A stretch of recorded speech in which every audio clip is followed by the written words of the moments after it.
Сәлеметсіңдер ме, бірінші сынып білім алушылары. Қазір бізде дүниетану сабағы. Бүгінгі сабағымыздың тақырыбы Нұр-Сұлтан, Қазақстанның астанасы. Балалар, бүгінгі сабағымыздың мақсаты қандай болмақ?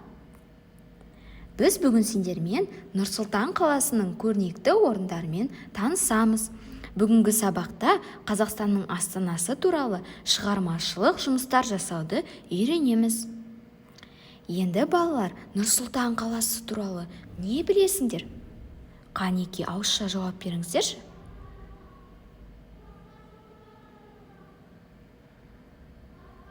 Олай болса, Нұр-Сұлтан қаласы туралы шағын бейнежазбаны тамашалаңыздар.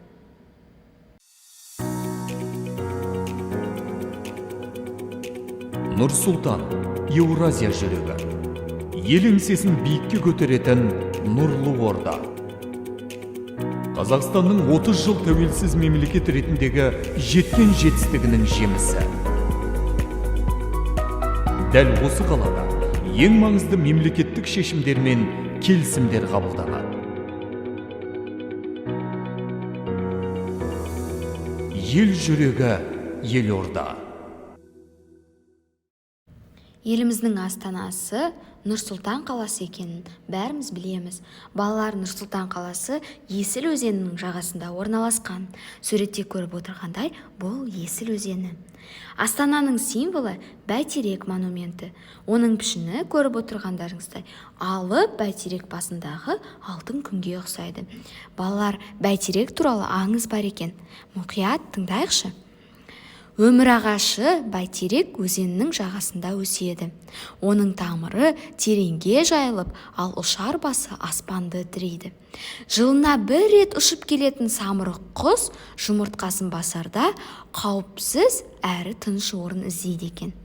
Міне сол самұрық құс жай жерде өскен Бәйтерек ағашының басына жұмыртқалапты. Сонда көріп отырғандай, биік Бәйтеректің басында алып шар ол самұрық құстың жұмыртқасы сияқты екен. Балалар, бұл аңыз естеріңізде болсын, Бәйтерек монументі туралы біле жүріңіздер. Балалар, Нұр-Сұлтан қаласында ерекше пішінді әдемі ғимараттар өте көп. Соның ішінде бейбітшілік пен келісім сарайы. Бейбітшілік пен келісім сарайы пирамида тәрізді салынған. Келесі ғимарат Хан Шатыр. Хан Шатыр ғимараты үлкен ойын-сауық ғимараты. Көріп отырғандай, бұл киіз үйге ұқсас. Келесі Думан ойын-сауық орталығындағы океанариум. Келесі Думан ойын-сауық орталығы. Балалар, Думан ойын-сауық орталығында океанариум бар екен. Мұнда мұхиттар мен теңіздерде тіршілік ететін жануарлар бар. Яғни балықтар, киттер, әртүрлі балық теңізде жүретін жануарлар. Олар теңіз жұлдызы, акула, теңіз балығы және түрлі түсті балықтар. Балалар, Нұр-Сұлтан қаласы жыл сайын көркейіп келеді.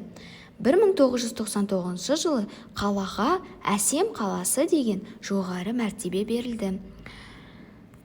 Балалар, енді үй тапсырмасын жазып алыңыздар. Сіздер болашақта Нұр-Сұлтан қаласын қалай елестетесіздер?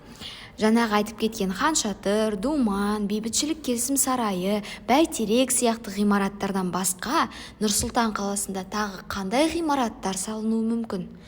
Өздеріңіздің қиялдарыңызға ерік беріп, осы тақырыпта сурет салуларыңызға болады, макет жасауларыңызға болады. Макетті түрлі түсті қағаздан, картоннан және басқа да заттардан жасауға болады.